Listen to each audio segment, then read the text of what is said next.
Thank you very much, and welcome everyone for the first panel discussion today, where we are going to focus, as it was mentioned before, on PPAs and support schemes called CFDs in the main European markets. But before we dive into the details, I just would like to welcome the experts from the industry, the esteemed industry experts today.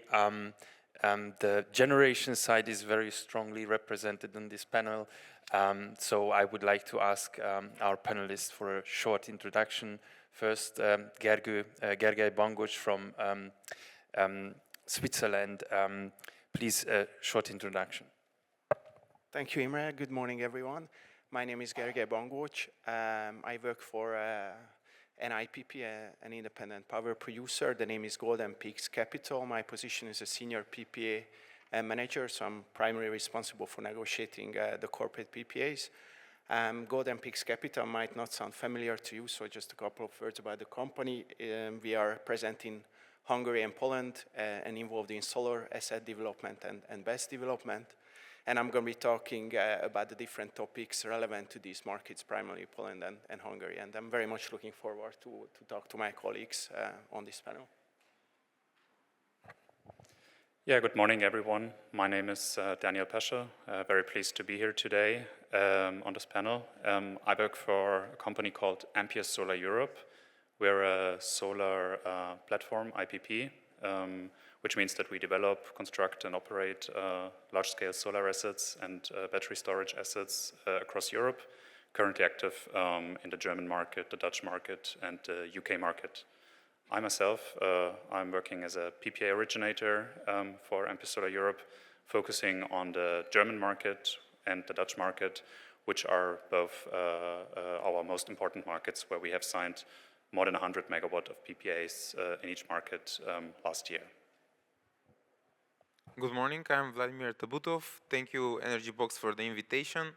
I'm founder and CEO of HEC Solar. We are delivering EPC services in PV and BESS sector, and I'll be glad to share our experience mainly in the Bulgarian and Romanian market. In the years 2022-24, I was also member of parliament, trying to introduce a lot of the new legislation in Bulgaria regarding energy storage, PPA, and the co-location activities that are currently taking place. So I'll be happy to share some of the experience. Thank you very much. Let me also introduce myself briefly. Imre Vass is my name. I'm partner at Our New Energy.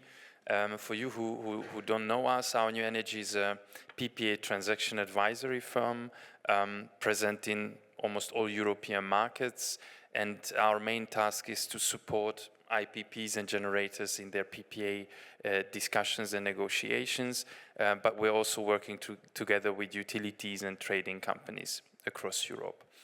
This is where we arrive to our discussion topic today, PPAs and also support schemes and CFDs. But before we dive into the details of that, maybe it would be just a good idea to give a brief overview. What are the main attributes of the PPAs and the CFDs? What are the main differences and similarities? Because also in the different structures, you are also focusing on different markets. The support scheme as well as the PPA market is not similar. So if you could just give us a short introduction from your perspective, where you see those two markets, and also maybe if you could just highlight, because that comes up actually very often in our discussion with the clients, how you decide which way to go actually, how you weigh the advantages and disadvantages for one versus the other in your given markets. Maybe, Gergely, please give it a start. Sure, thank you for the question. Happy to start. Maybe I will start by telling details about the CFD structure, the auctions in the various markets. Let's start with Poland, and then I can dive into how that differs to potentially a corporate PPA and what a corporate PPA can offer versus a CFD structure. So in Poland, there is an auction and a CFD structure in place for several assets. This includes biomass, biogas, solar and wind. Solar and wind would be in one bracket in terms of pricing. There's a big differentiation between the size of the assets. There is an auction separately for below 1 megawatt capacity, and there is a separate auction for above 1 megawatt, and this certainly encourages the development. Because of the price levels, you have higher price levels certainly for smaller capacities below 1 megawatt peak that encourages the construction of smaller assets in Poland. So you would see that there are many portfolios consisting of small assets in the country. The main attributes of the CFD structure in Poland, that it offers a long-term commitment, 15-year commitment. It's a CFD structure with an inflation indexation. So those are all beneficial, I think, for a generator when entering into a CFD auction. What is less beneficial is that the CFD is working against the base load price, so it ignores the profile risk and leaves the profile risk on the generator. And also the recent regulations also require or pose that the generators do not get any revenue in case of negative price hours. So when there is a negative price hour, that's not taking part of the CFD calculation. And these two risks are definitely viable and hot topic risks for the generators today, which can be negotiated and a customized solution can be found in the PPAs. And the PPAs on the Polish market, often you would find pay-as-produced structure, so the profile risk is being managed there. A long-term commitment as well can be 10 to 15 years. And the negative price hours, handling how the negative price hours are being handled, that can be negotiated between the off-taker and the generator as well, balancing the risk between the sellers and the buyers. In Hungary, it's very similar situation. The only difference I would highlight is that the commitment and the contract term in the CFD auction is only 10 years, not 15 years. So it's much shorter commitment. And in terms of negative price hours, it's a little bit different approach. If there are continuously 6 quarter of an hours in negative price periods, then there is no production for the asset in that period. That's the rule of the CFD auction. The PPA market in Hungary is less mature. I'm going to say this as well than Poland. If you look at the statistics, much less PPAs have been signed. I think there was one offsite PPA with 15 gigawatt hour that our company signed. That was one of the biggest and one of the first ones signed in Hungary. So it's more a maturing, developing stage versus Poland. Thank you very much, Gergely. Just one follow-up question on what you said. So if I understand you correctly, in the markets that you are looking into, Poland and Hungary, there is no clear advantage or disadvantage on CFD versus PPA. So both options could be considered for the assets. There is no one market which is significantly better than the other. I think the CFD is definitely a viable revenue stream for generators as well because of the term of the commitment and because of the price levels as well. I haven't mentioned this, for example, in Hungary. Last year, the average spot price was about 56 euro per megawatt hour, and the CFD is offering about 75 euro per megawatt hour. So there is definitely a clear advantage there in terms of business case versus merchant exposure. And the price levels in Poland as well, we see them upticking the last 2 years, north of 300 zloty per megawatt hour. So that's definitely a viable option as a revenue stream for generators. Thank you very much. How does it look in Germany and Netherlands? These are more major PPA markets compared to Poland, Hungary. Daniel, just your view on that. Yeah, maybe let me start with just one clarification. In both markets, Germany and the Netherlands, actually, we do not have a CFD yet, which is also subject of major criticism from the EU Commission. So both Germany and the Netherlands so far, they have like a one-sided feed-in premium scheme, which is, let's put it that way, very generous for the generators, because obviously it's not a contract for difference, a CFD, that takes away revenues above the strike price that is awarded in an auction, but actually it allows the generator to keep the excess revenues. And this is obviously much appreciated from the generator side, and it also helps a lot for project financing. So right now in Germany, I'm sure everyone is aware of that, it's now celebrating its 25th birthday, the so-called EEG, which since a couple of years also introduced auctions for large-scale renewable generators. It's a 20-year scheme, which basically is a one-sided feed-in premium, and it tops up the generator above a certain market price level, which is also calculated by the regulator. So that means the outright price risk and the profile risk is being assumed by the regulator, whereas the imbalance risk is normally taken by the generator. In the Netherlands, it's very similar, although there it's not 20 years, but only 15 years. And in addition to the price risk and the profile risk, the regulator also takes the imbalance risk, which again is very beneficial for project finance because there's less risk on the generator side. The Netherlands last year, they have introduced a cap price in their scheme, which makes it a bit more CFD-like. So that means above a certain threshold, excess revenues are being reclaimed by the regulator. In Germany, we're expecting now in the next couple of weeks some more details on that mechanism. But maybe just a couple of words on how these schemes interact with PPAs and how a generator normally decides which scheme to go for, a subsidy scheme or a PPA.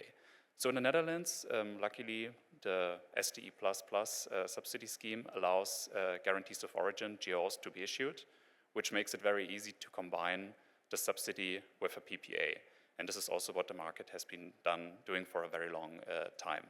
Whereas in Germany, it is illegal to issue GOs for subsidized generation, which means it's an either-or decision. And the generator normally has to decide on a monthly basis if he wants to opt in or out of the subsidy scheme. If the generator is inside the subsidy scheme, then no GOs are being issued. Outside the subsidy scheme, of course, GOs can be issued.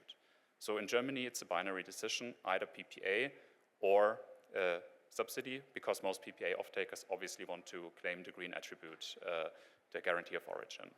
Whereas in the Dutch market, both can be combined. So normally, how does a generator decide which scheme to go for? I would say from a credit risk perspective, obviously looking at both markets, Germany and the Netherlands, they have excellent credit rating and there is no risk on a 20-year tenor. So if you can choose between both, every generator would probably opt for the subsidy. Although in Germany, not every project is eligible for a subsidy scheme. So currently there is a cap of 20 megawatt peak on solar, which is subject to a wider discussion around the subsidy mechanism to be lifted to 50 megawatt peak. But nevertheless, Germany has a lot of major projects which are well beyond even 50 megawatt peak. So for them, the only route basically is to sign a long-term PPA agreement. And in the Netherlands, basically, as I said before, PPAs can be combined with the subsidy scheme. So there, a generator would try to do both, get subsidy, and then put a PPA on top of the subsidy scheme if it can achieve additional income and increase bankability of the project. Thank you very much, Daniel. And how does this look in the Eastern European markets, Romania, Bulgaria? I think Romania held the first auction last year, end of last year. It was a big success because significant volume of wind capacity was awarded. Also, I think high oversubscription for solar. Do you see a similar trends there, which has already been observed in Germany, for example, and Western European markets? Vladimir. So there is much less history in CFDs and PPA in this region, especially in Bulgaria. Romania is a bit more forward thinking. So last year there were 1.5 gigawatt of solar and wind CFD contracts awarded by the government in Romania. Around 500 megawatt of those were solar.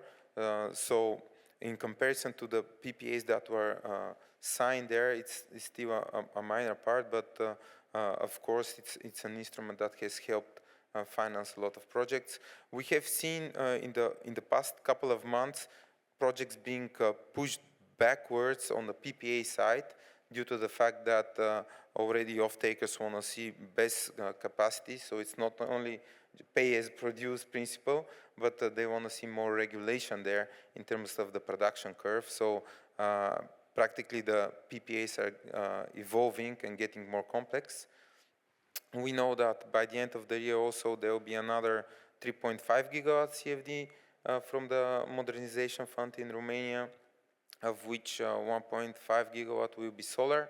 So that's fairly good news. I think as an instrument, the CFD is a bit better in this particular region, having in mind that it's giving you more security in the financing opportunity, having the government backing up with the fund there. Regarding Bulgaria, we tried to introduce, or we had a draft legislation in 2023 on CFDs. This was not promulgated or accepted. There were a couple of changes in the government. We do have several PPAs, large-scale PPAs in place in Bulgaria, but the terms there ranging from 3 probably up to, I think, to my knowledge, 12 years is the largest tenure, and average, however, is between 5 and 6 years. So it's more PPA plus merchant versus CFD, and I think CFD here clearly wins. Thank you very much for that. And Vladimir, you already mentioned briefly regulation, and you expect also some regulatory clearance on in Bulgaria, for example, for the CFD regime. But we hear more and more often nowadays that the regulation will have a significant impact, both on subsidy schemes as well as on the PPA market. And I think there was in the previous presentation mentioned about regulation already, the Clean Industrial Deal, but also the electricity market reform, and the implementation is going to have most probably very significant impact on both markets. And Dania, you already mentioned the CFD, which is in Germany not a CFD. I mean, one side is CFD, but obviously the upside is fully capped at the generator side. And of course, the regulation is not final yet, so we don't know exactly what is going to happen. What is the market expectation? How will the new implementation of the electricity market reform from 2027 onwards influence the subsidy and the PPA market? What is your view on that? For Germany, we can start because maybe the biggest changes are expected there, and then we can look at the other markets afterwards. Yeah, so maybe let's start with the point that you just picked up, which is the element of the German EEG to become an actual CFD.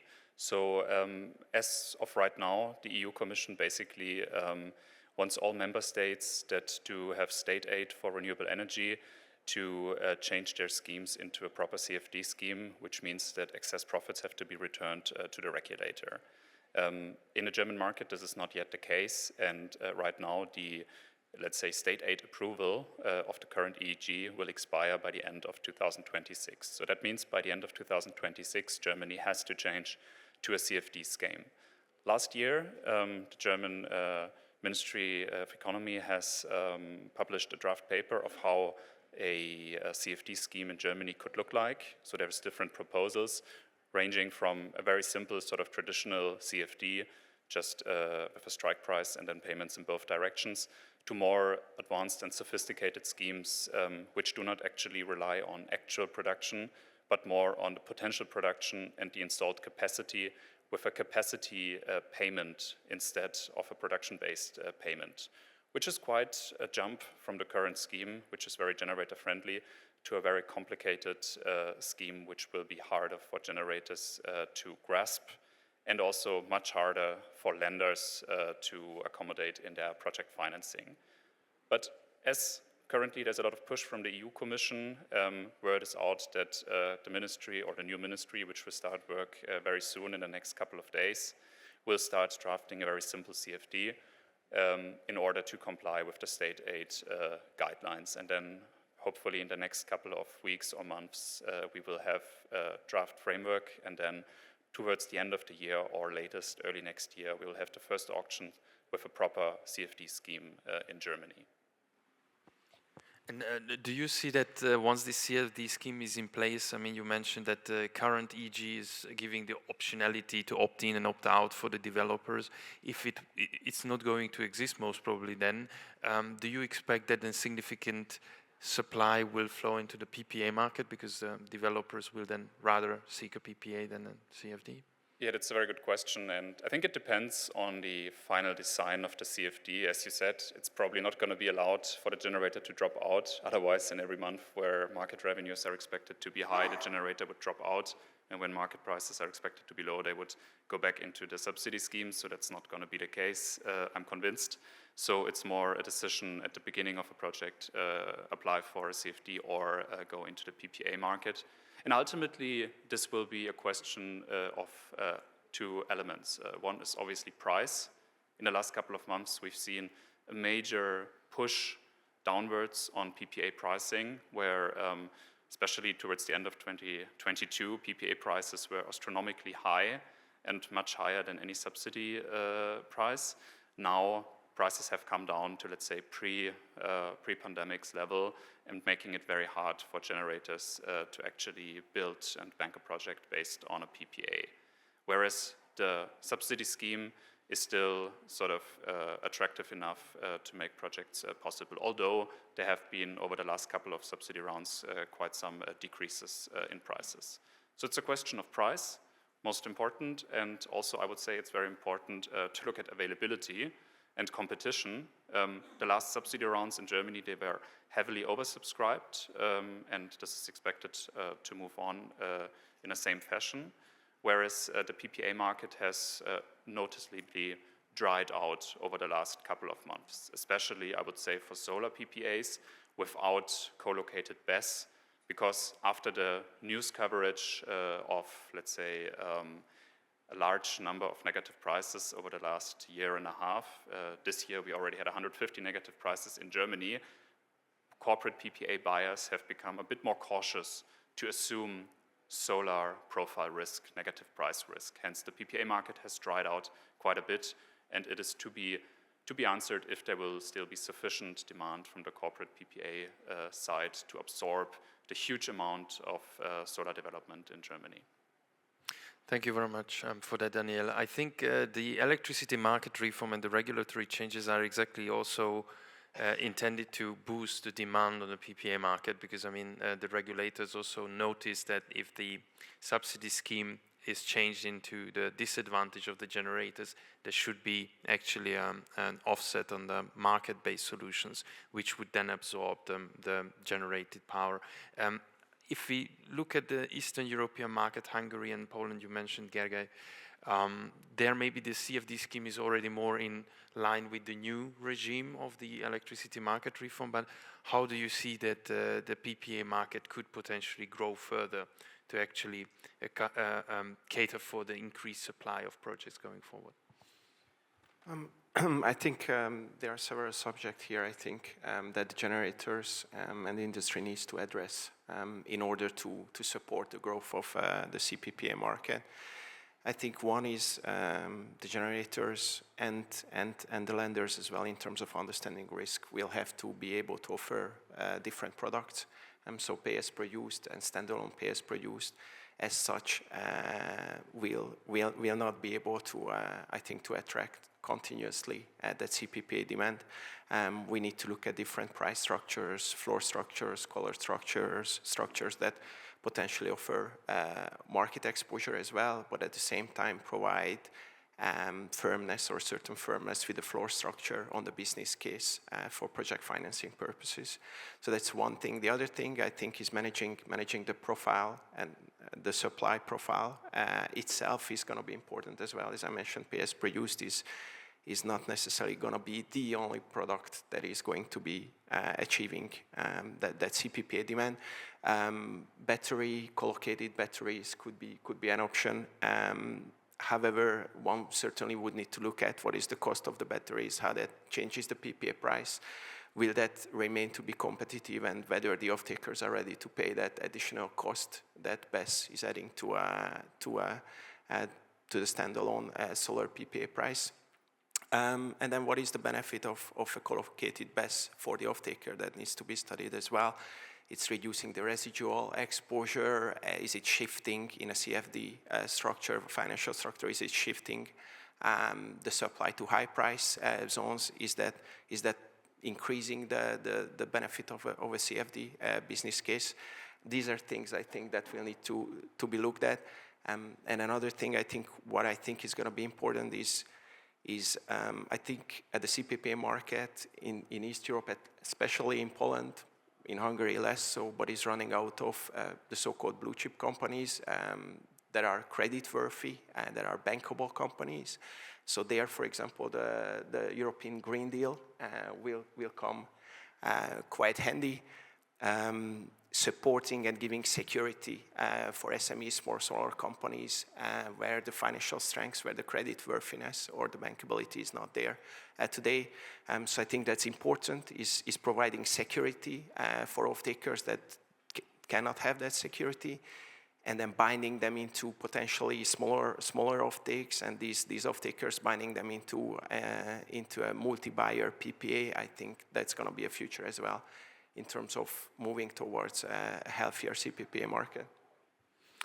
Thank you very much for that, Gergely. And you mentioned the bankability of the corporates, and that's obviously an issue in many countries. But in Eastern Europe, is it the only issue, or is there also, let's say, an educational element that some of the corporates are not even thinking about buying a PPA because A, they don't know what it is, or B, they consider that too risky, also given the solar cannibalization and so on. What is... good question. I think it's definitely education as well, especially I think I already mentioned that Hungary is less mature in terms of the CPPA market than Poland. There is a lot of education that needs to happen there for all the industry players. This is including the traders as well, and not so many PPA delivery structures have been set up to date in the country. This means financial PPAs, route-to-market agreements. This means physical delivery structures as well, where the tri-party has to align the delivery structure. The consultants, the legal advisors are all learning what PPA is about a little bit in Hungary, so that's less mature in Poland. I think this kind of knowledge already exists. Many PPAs have been signed. Our company itself signed about 700 gigawatt-hour capacity or production to date. I think the BRPs, the traders, are providing solution for delivery structures within the Polish regulatory environment as well. So that's a more mature situation already.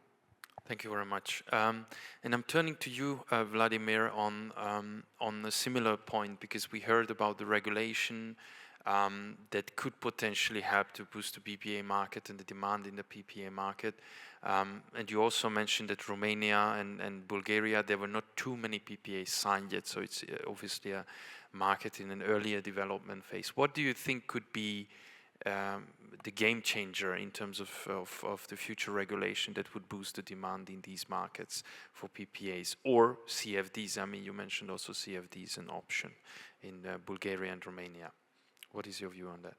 I think the game changer, especially for Bulgaria, will be the CFDs, because at the moment we don't have this legislation in place, and I think the market should be much more mature in order to withstand all the challenges that could come from signing PPAs, corporate PPAs especially, because there could be stages or there could be some kind of situations where a corporate PPA off-taker could default.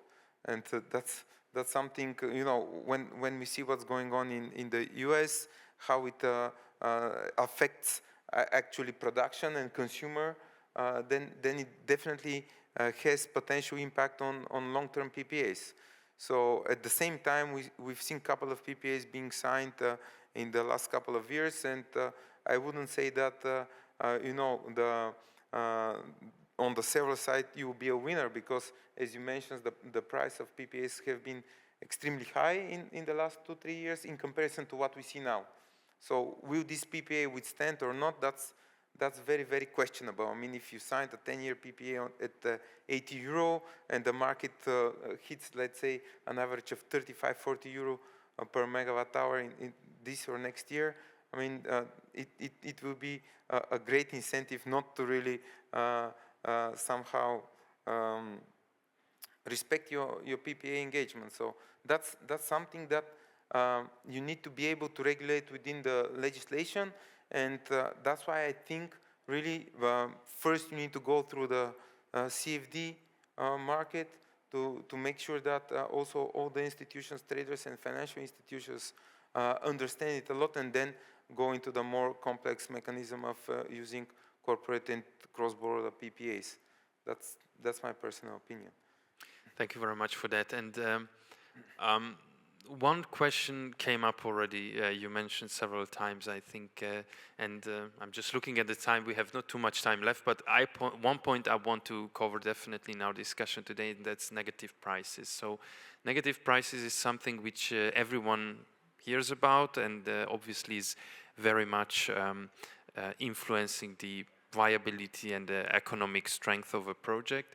And we have seen actually negative pricing coming in every country, irrespective more or less of the generation mix. So, and let's start with you, Vladimir, this time. So what do you see in the countries Romania, Bulgaria, a main cause for the negative prices? And what kind of solution you can see for that? What trends?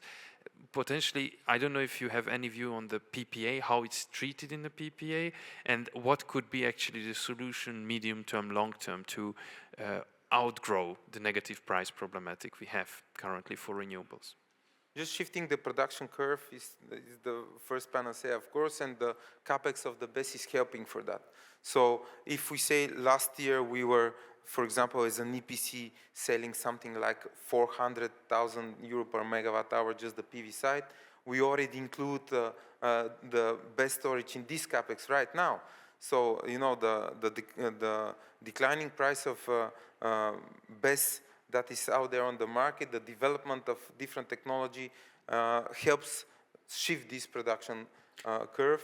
And so co-locate basically. Yes, co-located plants, and also even standalone projects with this level of capex, things are much, much easier to make sure that you invest. In Bulgaria, we also just had a grant scheme for supporting about 10 gigawatt hours of battery storage. 620 million euros have been distributed to about 82 projects for standalone projects. So this is definitely helping out then to shift the production curve. And how do you think, how long can, what is the time frame until impact of these battery storages could be seen in the market? So when can the negative price disappear from the system as a result of more deployment and shifting the curve basically of solar generation? So at least for Bulgaria, with this support scheme, it will take a minimum a year and a half. But until then, we're going to experience very, very severe negative pricing. Last week, we just saw minus 100 euro per megawatt hour, which was quite hurtful, right? And is it always related to solar in both countries? So when there is a lot of solar in the system, the negative prices come? Yes, or, yeah. Mainly solar. Mainly yes. solar. Yeah. Thank you very much.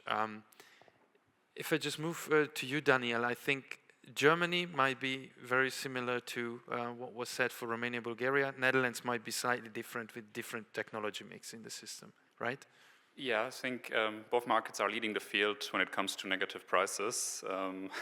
So Netherlands obviously has one of the highest solar penetration per capita in the world, which is explaining the huge number of negative hours. And Germany just follows suit here. So just to give you some numbers, last year in Germany and the Netherlands, we had more than 450 negative hours, most of them correlating heavily with solar production. And this year to date in the Netherlands, we already had close to 160 negative hours, and in Germany close to or just about 140 negative hours. So again, this year, 25, a drastic increase in occurrence of negative price hours. But I mean, maybe let me just quickly go to the root cause of negative prices before we come to possible solutions, because I think this is very important looking at both markets, Germany and Netherlands. Both markets had very early started to subsidize residential solar, and there has been huge build-out in that segment. The Netherlands via a net metering scheme, and Germany via very high feed-in tariffs for rooftop solar, up to 500 euros per megawatt hour in the early days, which is incredible today. So that unfortunately means that there's a lot of rooftop solar installed, which does basically not at all react to market signals. These solar installations fully export to the grid or cover the home demand, and any excess is exported to the grid irrespective of negative prices on the market. And only in February this year Germany has reacted and actually paused for new installations subsidy payments during negative price hours also for residential solar. And this, in combination with the lack of smart meter rollout in Germany, is actually causing that demand is not reacting to the price signals on the market, and there is too much solar being exported into the grid, which in combination then causes the negative prices. And I think besides adding storage, which obviously will help and should be enforced heavily in all markets in Europe, we should also tackle the original causes for negative prices. So flexibilization of residential demand and also flexibilization of residential storage and generation on the solar side. Thank you very much, Daniel. Gergely, how does it look in Eastern Europe? Is also rooftop PV one of the main reasons for negative pricing? In Hungary, that's definitely one of the main reasons, very similar to what Daniel was explaining. I think in Hungary there was a feed-in tariff system that also encouraged and generated the construction of rooftop residential solar, which is today primarily the reason for negative price hours in Hungary. And that is similar in Poland in terms of that solar is the main contributor to negative price hours. Wind also in quarter one, quarter two can be a contributor in Poland to negative price hours. It is definitely an issue in both countries as well. In Poland, last year we've seen 280 negative price hours. In Hungary, north of 300. So if you are signing a CPPA and you're looking at this risk, there has to be some kind of solution there that balances the risk, I think, between off-takers and the generators. I'd like to think the relevance of negative price hours differently for physical and financial PPAs and financial setups. In a physical delivery structure, there is an executory agreement whereby the generator produces electrons, and there is an agreed price for the electrons, and there is a long-term agreement and delivery for those products at the agreed price. So there could be a solution there that even in negative price hours, the market relevance is less, and the generator continues to generate, the off-taker receives the GO and pays for the production. So the relevance is a little bit different there versus a financial delivery structure where there is a CFD price agreement or structure in place, and where the revenue stream depends on the market prices, and the compensation to the off-taker or to the seller depends on the market prices. And certainly negative price hours are more significant in that case if the buyer has to compensate between an agreed PPA price and a negative price of 300, 400 euro per megawatt hour, that certainly hurts. So there is some kind of solution there between the off-takers and the generators. What we normally would see is some kind of floor where curtailment kicks in, some kind of compensation also to the generator as a fixed and firm business case. We'll have project financing, and that's certainly where that's the angle where the generators would come from, is that they need to secure project financing. So some kind of risk balancing whereby the project gets financed to a certain extent, but also the risk, the market price risk exposure is being limited or floored for the buyer is the kind of solution that I see happening. Thank you very much. So as a main conclusion on that we can, I think, conclude that it's becoming too big risk, the negative price risk itself, to push it to one corner, either to the generator or the off-taker, and there should be a fair share of that. I'm looking outside a bit how much time we have left, because I would like to ask you one very quick question about the future developments and how you see it. And please answer just very quickly. We already heard co-location could be potentially one solution. We heard that regulatory changes will need to be implemented. Obviously, it will also come and hopefully boost the PPA market. But if you could name, let's say, one main factor going forward, which we will see in the near future term as a main development factor for renewables in your markets, what would be that one? Let's start in the middle this time, Daniel. What is your view on that? Yeah, I would say it's a clear regulatory framework on subsidies, on CFDs, with very clear rules that do not change over time and that make combination of CFDs with PPAs and with co-location possible in order to both markets to keep developing in the years to come.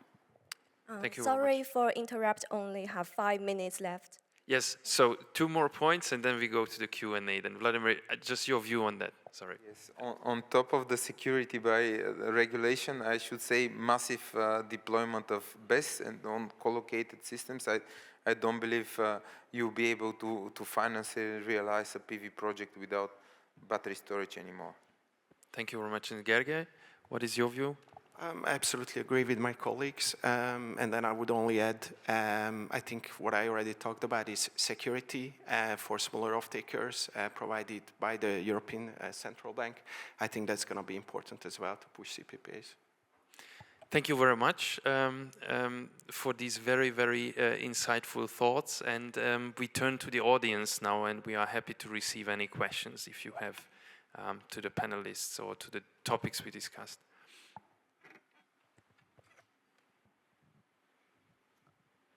One question here.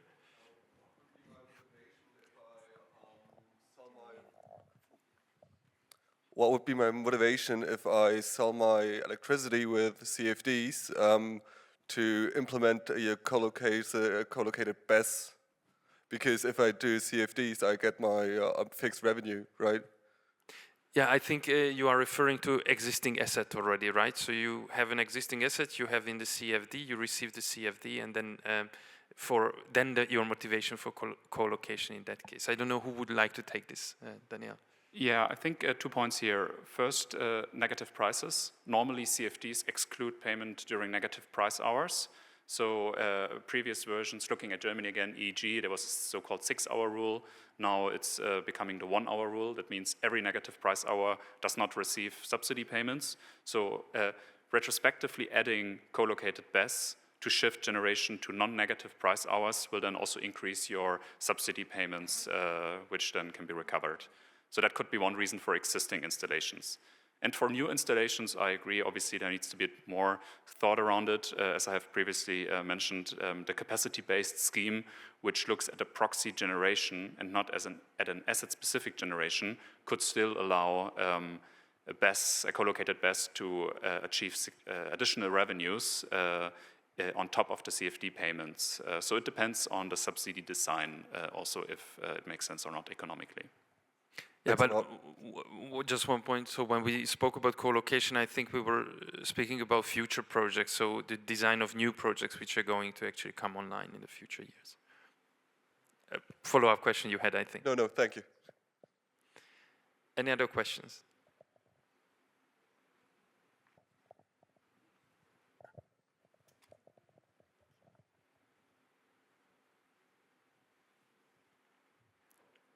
Then I think if no questions, we are exactly on time. Thank you very much for the very, very insightful panel discussion, and thank you very much for your attention. Thank you. Thank you, Mr.